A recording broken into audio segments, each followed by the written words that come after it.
They said he was broken. They said she was too old, but she had a Bible, an extra plate, and a promise she never stopped keeping.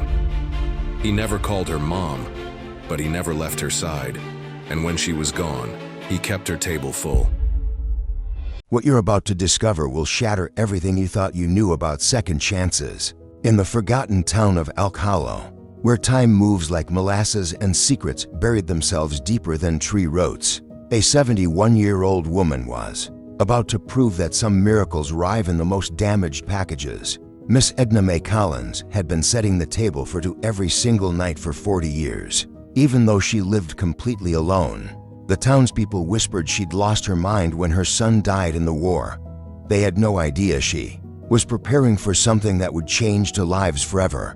But first, you need to understand what happened the day a bruised 15-year-old boy named Caleb stepped out of that county sedan, carrying secrets that could destroy him, and carrying something else that would save them both. Elk Hollow hadn't changed in decades, the kind of place where people still waved from porches, and the grocery store kept the same linoleum floor from 1953. Time stretched and settled like dust on Miss Edna's white farmhouse baseboards. She'd lived alone for over 40 years, her house standing just off Route 12 where fields blurred into pine forest. Every morning she rose before dawn, set the percolator, humming, and traced underlined Bible verses like letters from a loved one. Her son's photograph sat on the WINDOWSILL-19 in uniform, smiling like he didn't know he'd never come home. But what the town didn't know was that Edna had been preparing. The guest room hadn't been touched since 1971, not her son's sealed museum room, but the other room. The one she always said was for someone who might need it someday. That someday arrived in a file folder, a phone call, and a boy whose record was thick with failures. What happened when they met would prove that some people are worth every broken rule. Caleb arrived with arms crossed, gaze pinned to the window like he wanted to melt through it. His sneakers dusty, laces frayed, jeans hanging loose on his frame. The social worker barely made eye contact. This kid had already been returned once with a warning. He doesn't feel anything. His record screamed danger, anger issues, foster failures, 3 fights, 1 expulsion. Edna met him on the porch with lemonade and cooling pie. Didn't flinch at his silence. Just pointed to the screen door. You're welcome to stay as long as you follow to rules, tell the truth, and set the table. He didn't respond. The room she showed him smelled of lavender, made with hand-stitched quilts. On the nightstand, a small lamp, a New Testament, and a napkin reading, "You are safe here." He didn't unpack. That first night, she heard him pacing after lights out, boards creaking, a drawer opening, then nothing. At breakfast, she made eggs, toast, sliced peaches. He didn't come down. She left the plate anyway, later, empty in the sink, rinsed. If Edna had known what she'd discover about this boy in just 3 days, she might have understood why he couldn't sleep. The first 3 days crawled like molasses. He barely left the room, ate little, watched her with narrowed eyes. On day 4, she asked if he wanted to help collect eggs. He shrugged. The hens pecked at his laces, and he flinched but didn't run. Edna noticed. She also noticed he lingered near the doorway during supper, but never sat. So she started setting the table for 2 every night, just like she used to, spooning mashed potatoes with care, laying cloth napkins, lighting a candle in a short glass jar. Some nights she talked weather, others she read Psalms aloud. He stayed in the hallway, leaning just far enough to see the table. Then one evening, as sunset stained the horizon burnt orange, he walked in, sat down, and ate in silence. She prayed before the meal, as always, but that night her words trembled. "Thank you, Lord, for this food, and thank you for company at the table." He didn't bow his head, but he didn't leave either. What Edna discovered folded under his pillow would explain everything about why this broken boy had really been sent to her, and what she was about to learn about his past would force her to make a choice that could save his life or destroy the fragile trust they'd begun to build. After that, he ate with her most nights. She never asked about his past, but one day, folding laundry, she found a photograph tucked under his pillow. A younger version of him, maybe 7, standing next to a tired-looking woman on a front porch. both unsmiling. The image was creased, worn through at the corners. She replaced it without a word. The next morning, he brought in the paper before she asked. "Your boy?" he said, almost in a whisper. "He fought in the war." She nodded. "He died there." She folded her hands in her lap. "Yes, but parts of him never left this house." He said nothing more. But that night, after supper, he placed the napkin she gave him back on the table, folded neatly. That was the night she heard him humming just a few notes of the hymn she sang each morning. That was enough. The next Saturday, Edna took him to the town square. She said she needed flour, but really she wanted him to see Elk, hollow in daylight. The benches, the flagpole, the faded mural of the war memorial. They passed the barber shop, the feed store, the church with the chipped white paint. People stared. A few nodded politely. One woman crossed the street. Caleb noticed it all. He shoved his hands deep into his pockets, jaw clenched. Inside the general store, Edna greeted the clerk by name. Caleb kept to the back near the dusty shelves of canned peaches. On the way out, she handed him a small brown bag. "Licorice," she said. "You looked like you needed something sweet." He didn't thank her, but he ate every piece. That night, while she read on the porch swing, he sat on the steps, just close enough to hear the creak of the boards and the turning of pages. He didn't say a word, but when the church bell rang in the distance, he whispered, "What time is service?" Edna smiled without looking up. 10 o'clock, you don't have to come." I didn't ask that. She closed the book. For the first time since he arrived, she saw something flicker in his face. Not fear, not anger, just a question. And maybe, just maybe, the start of something like hope. The Oklahoma sun beat down hard that summer of 1963. An unforgiving sun, baking the red earth until it cracked, making the air shimmer over the cornfields. For Esther Mae Collins, a widow for 6 short, long months, the sun seemed to have lost its shine. Or maybe it was she who had lost the ability to see it. The Collins farm was all that was left. 300 acres of stubbornness and sweat, bought by her grandfather, worked by her father, loved by her husband, Thomas. Thomas, whose laughter still echoed in the empty barn if she stood quiet enough. Whose scent of earth and tobacco seemed ingrained in the wood of the porch where he used to sit, gazing at the horizon, planning future harvests he would never see. 6 months. A blink of an eye. An eternity. The pain was still raw, an open wound beneath the faded cotton dress. But pain, Esther had discovered, didn't pay bills, didn't mend fences, didn't plant the future. She was alone now. The children, raised and scattered, like seeds in the wind, had their own lives, their own struggles in distant cities with names that sounded strange to her ears. They sent letters, sometimes money, but they couldn't send back time, nor the strength of Thomas's arms. Esther was 58, but felt the weight of 80 on her thin shoulders. Her hands, once nimble with needlework and the church piano, were now rough, calloused by the handle of the hoe, by the reins of the old plow she had learned to manage out of sheer necessity. The house was simple, white wood, needing a coat of paint she couldn't afford, a porch out front, with 2 rocking chairs that creaked memories, a rose garden Thomas had planted for her, now a tangle of thorns and stubborn blooms that insisted on flowering, oblivious to grief. And there was the oak. Ah, the old oak tree, planted by her great-grandfather, family legend said. A huge, majestic tree on the highest point of the property. Its thick branches spread like protective arms over the land. Beneath its shade, generations of Collinses had played, courted, wept, made promises. Thomas had proposed to her there, the sun setting behind the dense canopy, painting the sky orange and purple. The oak was the farm's anchor, the silent heart of that place. Esther often went there on the hardest afternoons. She would sit on the sparse grass, lean her back against the rough trunk, and close her eyes. The wind in the branches sounded like an ancient whisper, a promise of permanence. There she felt Thomas close, felt the strength of those who came before, felt God. But that summer, even the oak shade seemed less cool. Something was wrong.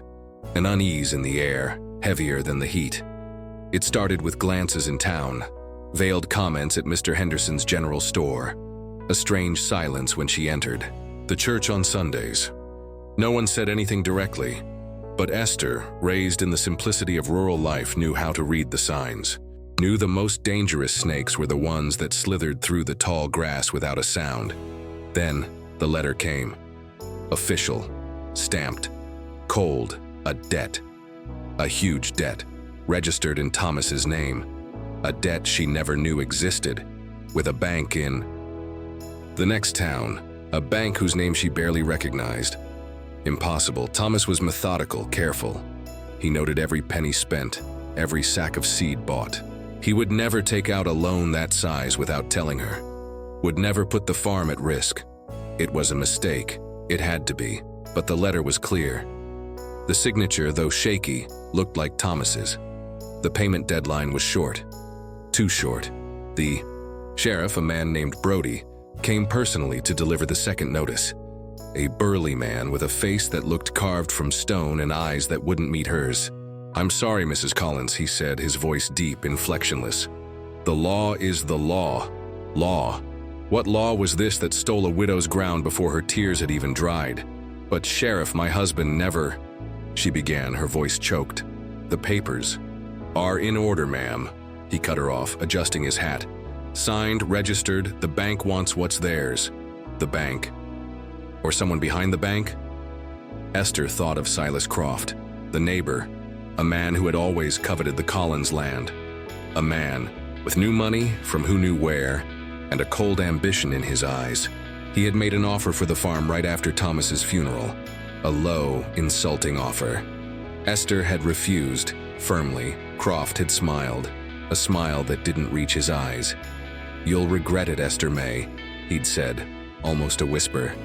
"This land's too much for a woman alone." Now the letter, the phantom debt, the impossible deadline, coincidence. Esther didn't believe in coincidences like that. The news spread through the small community like wildfire. Some neighbors offered sympathy but kept their distance. No one wanted trouble with Croft or the bank. Others, those who had always envied. The Collinses seemed almost pleased. Always knew Thomas lived beyond his means. She overheard someone comment at the post office. "Left poor Esther in a tight spot," said another voice, thick with false pity. Poor Esther. The word stung more than the threat of losing the land. She wasn't poor. She had faith. She had Thomas's memory. She had the strength that came from the red earth beneath her feet. And she had the oak, the silent witness to her history. That night, she couldn't sleep. Moonlight streamed through the window, casting shadows in the simple room. The scent of honeysuckle drifted from the garden, sweet and sad. Esther got up, pulled the threadbare robe over her nightgown, and went outside. The night was clear. Stars seemed pinned to the black velvet sky. The silence was deep, broken only by the insistent chirping of crickets. She walked to the old oak. The grass was damp with dew. The tree bark felt even rougher beneath her fingers. She pressed her forehead against the cool trunk, closed her eyes and prayed. Not a formal, memorized prayer, but a silent cry from the depths of her soul. "Lord, give me strength. Show me the way. Don't let me falter." The wind sighed softly through the oak leaves. A familiar sound, comforting, almost an answer.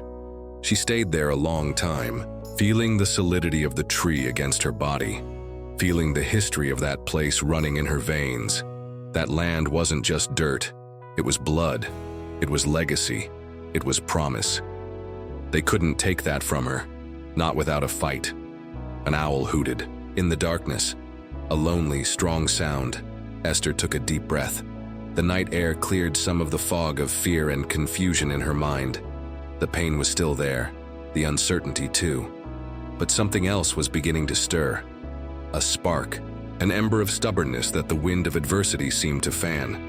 She thought of Thomas, his smile, the unwavering faith he had, even in years of drought, of bad harvests. God doesn't abandon us, Esther May, he used to say, his eyes fixed on the horizon. He just tests our strength. Strength. That's what she needed now. She walked back to the house slowly. Her bare feet felt the cool earth. As she entered, her eyes fell on the Bible on the nightstand.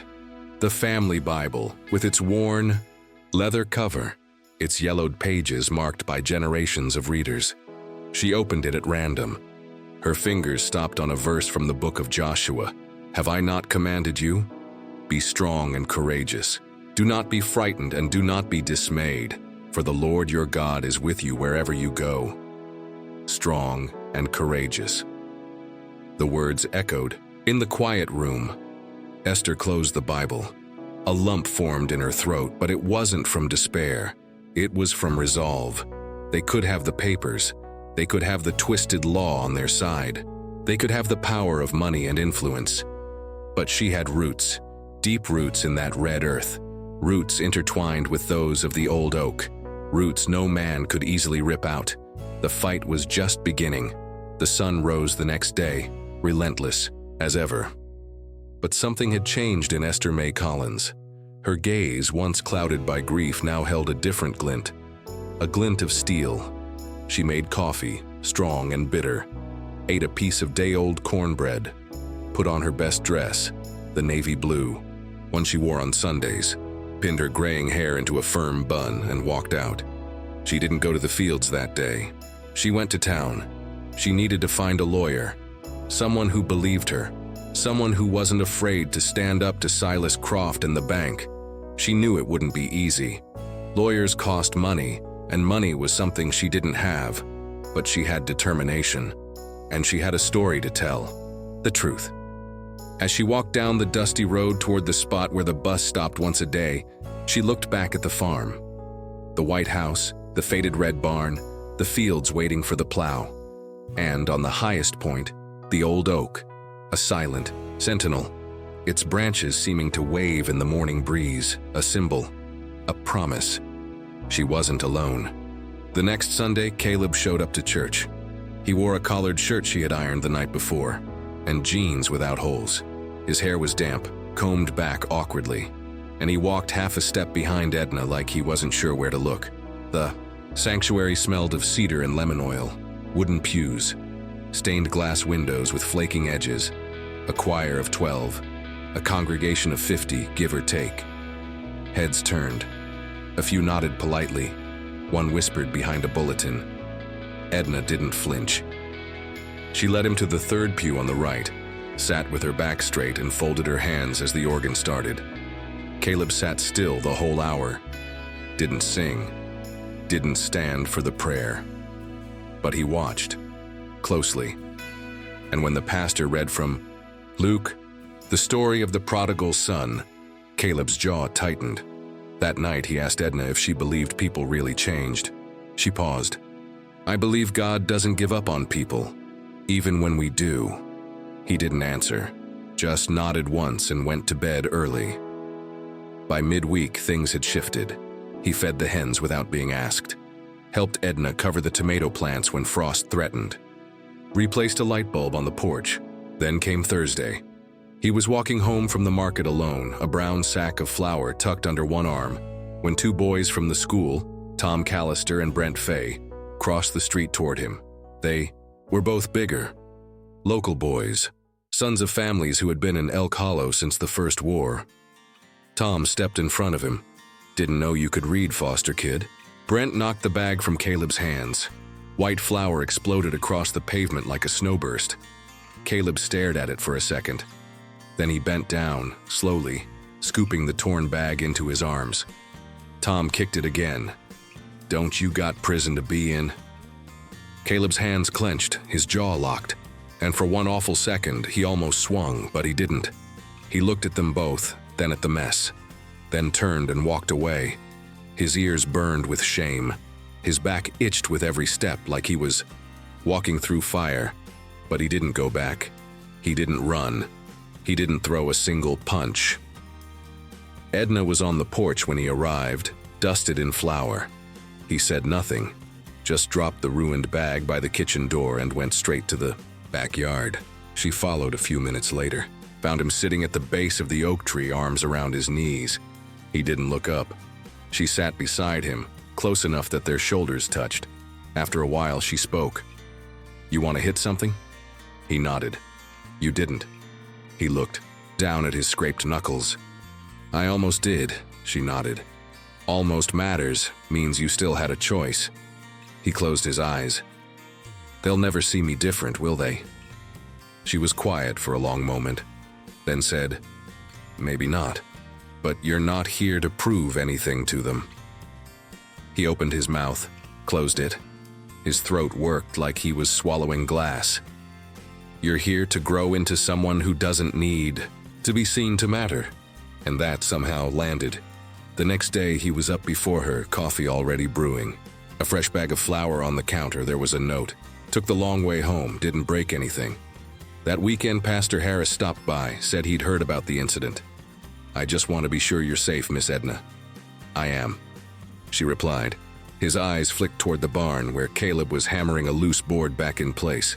"He's doing well?" She smiled. "He's learning." The pastor hesitated. "The school board might be less forgiving if something else happens." "He knows." The pastor sighed. "You've always had a strong heart, Edna." "I still do." He left a casserole and a copy of the sermon. She placed both on the table without comment. That night, Caleb asked what it meant to forgive someone who wasn't sorry. She told him, "It means letting go of the fire before it burns you too." He was quiet for a long time, then said, "That sounds hard." "It is," she said, "but so is holding it in." He nodded. "I think I'm tired of fire." She looked at him then, really looked. The boy who had arrived mute with rage. The boy who once flinched at chickens, now sitting at her table, helping her plant beans, asking about forgiveness. She smiled and set the table for two. By April, Caleb had earned enough trust to help around town. He swept the church hall after potlucks, hauled boxes at the food pantry, collected books for the school library. Some people still looked twice, but a few started nodding first. Mr. Penfield, the janitor at the school, said he had good shoulders. Miss Laura at the diner gave him a slice of pie when Edna stopped in for coffee. They still didn't know where he came from, but they were starting to care where he might go. One morning, as Edna sat shelling peas by the window, Caleb came in from the post office holding a letter. It was addressed to her, shaky handwriting, return address from North Carolina. She opened it slowly, hands trembling. Inside, a short note from the mother of the boy who'd bullied Caleb, Tom Callister's mom. It said, "I heard what happened. I don't know how to apologize for my son, but I want you to know I believe in what you're doing." Enclosed was a $20 bill. "For more flour," it said. Edna handed it to Caleb. He stared at it for a moment, then smiled. Not wide, not proud, just honest. He tucked the bill into the cookie jar and said, "We're not out yet." That night she added something new to the table. A third plate. Empty. Caleb looked at it, puzzled. "Someone coming?" She shook her head. "Sometimes you set a place for what you're still hoping for." He didn't answer, but he helped with the dishes and wiped the third plate dry. The rain came hard that week, thick punishing drops that soaked the red clay roads of Elk Hollow until the ditches turned to rivers. The wind snapped the clothesline, tore leaves from the oak, and scattered them across the porch like regrets. Edna was down with a fever. Nothing too serious, she said. Just a touch of spring's revenge. But her cough said otherwise. Caleb ran the house while she rested, cooked oatmeal, brought her tea with lemon, tended the hens and covered the garden, rose in burlap. He read the weather report on the old radio, furrowed his brow like a farmer, and wiped his muddy boots before stepping inside. One morning, as Edna dozed in her chair, he sat beside her and read aloud from Psalms. He stumbled over the words, but his voice was steady. On Friday, the phone rang. Caleb picked up. A woman's voice, hesitant. "This is June Miller from the school. I'm calling about next week's field trip." Caleb's name wasn't on the list. He blinked. Field trip? Mr. Watts says he's been helping in the library. The other students.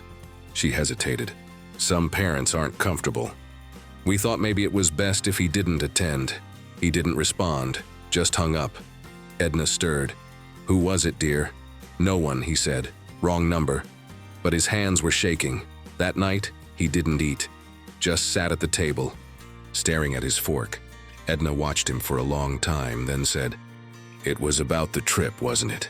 He nodded once. "I'm sorry," she whispered. He pushed the plate away. "Doesn't matter." She reached across and placed her hand over his. "Yes, it does. I'll always be that kid, won't I?" She didn't answer quickly, just squeezed his hand. "You'll be who you choose to be. But some folks will take longer to see it." He stood. Maybe they're right. Then walked out into the rain. He didn't come back for hours. Edna lit a candle in the window. Midnight passed. She waited in the rocking chair, blanket over her knees, Bible unopened in her lap. At 1:30, the door creaked open. He was soaked to the bone, hair plastered to his forehead, clothes caked with mud. She didn't speak. He didn't either. Just walked to the table, sat down, bowed his head. She stood, ladled soup into a bowl, placed it in front of him. He ate without a word. When the bowl was empty, he looked at her. Eyes, rimmed red. I went back. She tilted her head. Back where? To the foster house, the one that kicked me out. I don't know why. Edna's voice was soft. And no one was there. Houses for sale, place felt smaller. He rubbed his arms. I thought it would feel like power, going back. But it didn't. She knelt beside him, hand on his shoulder. What did it feel like? He looked at her, eyes wide, voice cracking. Like I didn't belong there anymore.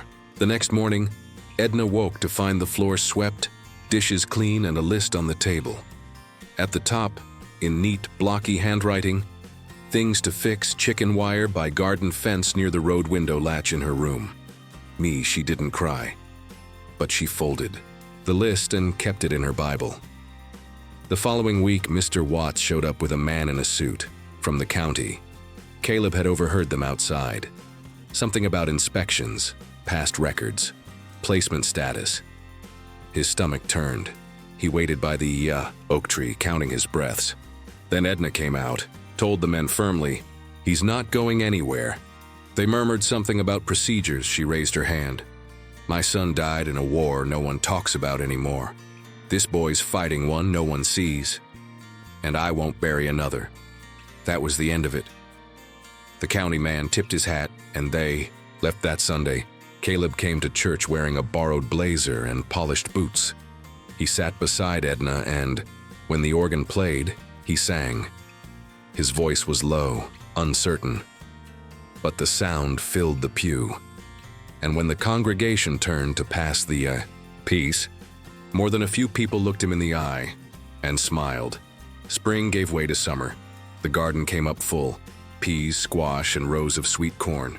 One evening, as the sun poured gold across the field, Caleb built a new bench under the oak. Edna came out with 2 glasses of iced tea. "You planning to sit a while?" she asked. He nodded. "Somewhere worth sitting." They drank in silence. Then he said, "I want to stay." She blinked. "You are staying?" "No," he said. "Not just here. I mean, I want to stay being this version of me. The one you saw before I did." She reached over and took his hand. "I think he was here all along. Just needed someone to call him by name." He looked down. "What name would that be?" She smiled. "Son." He didn't answer, but he didn't let go. The morning after Edna's funeral, Caleb sat at the kitchen table, staring at the chair across from him. Her napkin still lay folded by the plate. The coffee pot hissed softly on the stove, untouched. Outside, the wind rustled the edge of the garden tarp. He hadn't spoken since the service. The house wasn't quiet, it was hollow. He rose slowly, poured 2 cups of coffee out of habit, then sat again. his hand wrapped around the warm mug like it was the only thing keeping him here. He didn't cry. Not that day. Instead, he got up, opened every curtain in the house, then stood barefoot on the porch with the sunlight cutting through the morning. Fog. "I'm still here," he whispered. And then he got to work. The first few weeks were filled with lists. Weeds to pull, roofs to patch, jars to boil and clean. The fence on the south side needed mending. Edna had asked him to do it back in the spring. He'd promised he would when the heat broke, so he did it now. Not because she'd see, but because he'd said he would. Caleb started reading her Bible every night. Not out loud, not to anyone. Just in that chair of hers, angled toward the window with the ticking clock on the mantel marking each verse. Some nights he underlined words in pencil. Other nights he just held the book open and let the silence settle between the pages. Once he fell asleep there, her old quilt draped across his lap. In the dream, she didn't speak. She just sat across from him, folding napkins like always. When he woke, he found one actually folded on the table. He never did figure out how it got there. By late October, folks from town started dropping by. Laura from the diner brought a basket of cinnamon bread. Pastor Harris left a note on the porch that simply said, "Call if you need air in your tires or a hand with wood." Even Mr. Denton, who hadn't spoken to Edna in years, stopped by and asked if Caleb wanted to keep her gardening tools. Caleb thanked him and took only the spade. "I've already got what matters," he said. On Thanksgiving morning, Caleb woke. Early, he cooked 2 turkeys, made stuffing by hand the way Edna used to. Cubed bread, celery, no raisins, cranberries from scratch, pecan pie from her old recipe card, the one with grease-stained corners and a coffee ring at the top. He set the table for 12. 10 people came. 2 chairs stayed empty, but not hers. He folded the napkin just right, placed the old wristwatch beside the plate, still stopped at 8:43, the minute her son died, the minute she started setting the table for someone else. After dinner, he sat on the porch with a cup of coffee. A boy walked up the drive. Thin, maybe 14. Wearing a coat 2 sizes too big and 1 unlaced boot. Caleb stood. The boy didn't speak. Caleb didn't ask questions. He just opened the door and said, "Hope you like leftovers." The boy's name was Mason. Slept like someone expecting to be woken and thrown out. Didn't say where he came from. Didn't say how long he'd stay. But he was there the next morning, quietly fixing a loose board on the porch step with a rock. And 2 bent nails. Caleb handed him a hammer. "You'll need this eventually." Mason took it, nodding once. They didn't speak again that day. A week passed. Then 2. Caleb found a drawing folded into a book on the kitchen counter. It was crude. Charcoal on lined paper, a sketch of the table with 2 plates and a dog sleeping under it. They didn't have a dog. But when Caleb saw the picture, he said softly, "Guess it's time." He drove into town and adopted a mutt with 1 good ear, and a habit of leaning into people like he was afraid they might disappear. Mason named him Clover. By Christmas, the table was full again. Not with blood relatives, but with something stronger. Chosen kin. There was Mason, still quiet but now wearing boots that fit. Sarah, a 16-year-old with sharp eyes and a soft singing voice, who helped string popcorn on twine and never asked for anything. Danny, 11, who arrived with a black eye and a ferret in his coat. Caleb let the ferret stay.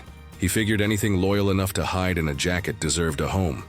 They cooked together, burned the first batch of cornbread, laughed over mismatched mittens, put up a crooked tree with paper ornaments and old string lights that flickered out.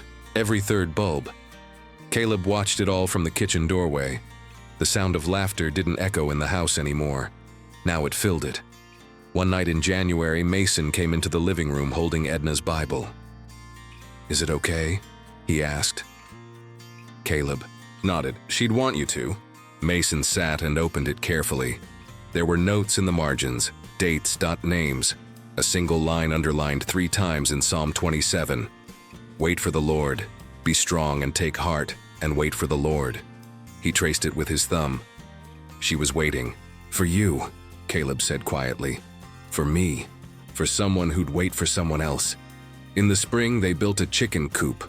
Clover chased a wheelbarrow full of straw down the hill, barking like it owed him money. Sarah sang while hammering. Danny fell in the mud. Mason didn't laugh, but he smiled. At sunset, Caleb stood at the edge of the yard with a cup of coffee. He watched them gather around the new fence, feeding scraps.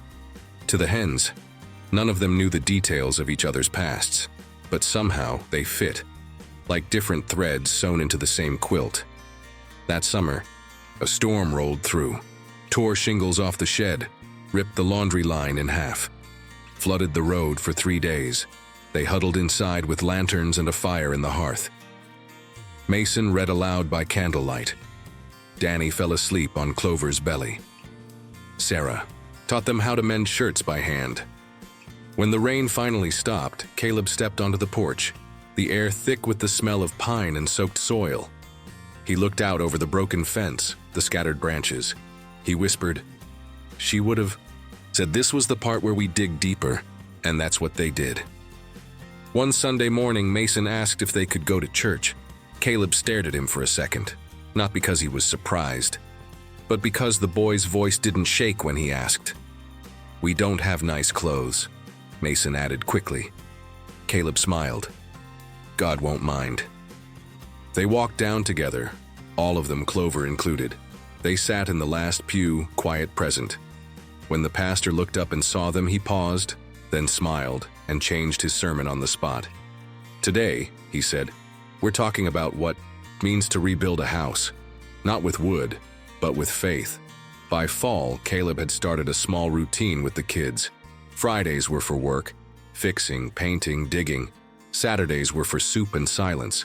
They each picked a task. No one spoke unless it mattered. Sundays were for stories. After church, they gathered on the porch and each one told something. Truth or not, didn't matter. The point was to give voice to something that had no place before. Sarah once told the story of a girl who planted a tree for every person who left her. By the end, she lived in a forest. Mason said nothing the first 3 weeks. Then one Sunday he said, "Once there was a boy who stopped running, and the world didn't fall." Caleb nodded. "That one sounds familiar." In October, a social worker showed up unannounced. She had a clipboard, a sharp tone, and eyes that scanned the living room like it was a test. "How many live here?" "Depends on the day," Caleb said. "Are you licensed?" "No, but we have enough plates." "Mr. Benson, this isn't regulation." Caleb folded his arms. "Neither is love," the woman sighed. "Do you understand the legal complications here?" He nodded. "I also understand what happens when kids fall through. Cracks." She looked at the kids, at the food still warm on the table, at the quilt someone had folded on the couch. She didn't say anything for a long time. Then, "I'll come back next month. Clean record, clean kitchen. You can apply for emergency foster authorization." Caleb nodded. Before she left, Mason handed her a slice of pie. Pecan.Edna's recipe. She took it without a word. Thanksgiving came again. This time there were 34 people. Half of them barely knew each other, but they all knew. This was the place to come if no one else had a chair for you. The table stretched from the kitchen to the porch, plywood, card tables, even a door balanced on sawhorses. Every place had a plate. Every plate had a name written on an index card. In the center, her plate, her napkin, her watch, still stuck at 8:43, still waiting. That night, as the last of the pie was eaten and the candles burned low, Mason stood and tapped a glass. "I just wanted to say," he started. "I just wanted to say this is the only place I ever felt like I could stop pretending." No one clapped. No one needed to. Sarah reached across the table and took his hand. Danny crawled into Caleb's lap. Clover yawned and thumped his tail once. Caleb looked out over the table, at the mismatched plates, the handmade paper leaves, the empty spots that never stayed empty for long. "She said it for 2, he said quietly, but it was always meant for more. That winter, Mason was accepted to the community college in the next town, first in the house to apply for anything official. Caleb drove him there in Edna's old truck, the one with the cracked dashboard and the gospel station stuck in the presets. They didn't talk much on the drive, just shared a thermos of coffee and watched the frost slide off the fields. When they pulled into the parking lot, Mason said, "No, you think she'd be proud?" Caleb didn't answer immediately. He reached into the glove box, pulled out a folded napkin, and handed it to him. 4 words, written in Edna's handwriting. "You are safe here." Mason didn't say anything. He just pressed it into his chest and got out of the truck. Spring came late that year, but the wildflowers bloomed early. Danny grew taller. Sarah started applying to art schools. Clover slowed down, but still barked at the wind like he could keep it from taking anything else. Caleb kept doing what Edna had done, setting the table, listening more than talking, letting people come in tired and lay.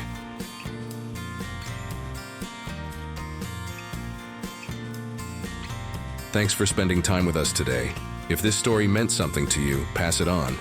This is Still Standing Souls, real stories, quiet strength, lasting hope.